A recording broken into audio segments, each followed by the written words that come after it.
Kanime says as a result, rising inflation rates pose a serious risk to the company's future, in particular acute in the US and Europe, where authorities are tightening general financial conditions and fiscal spending in response to the growing need to contain runaway inflation.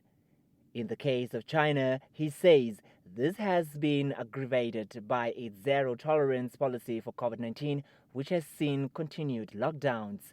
Therefore, he says the economies of African countries have generally been on the rebound on the back of high energy, oil, and coal prices. With the easing of COVID restrictions and the general recovery in domestic consumption, the developments in the Northern Hemisphere do pose a serious downside risk, he says.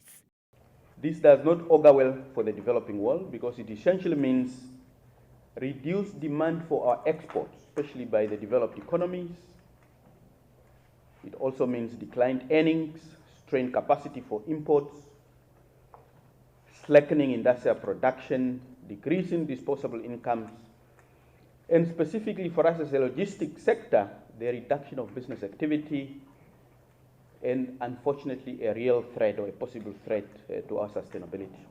Despite the fact that the world has gone through an economic depression, Namport has doubled its revenue with a 63% increase in operating profit from $123 million for the period ended October last year to $202 million last month.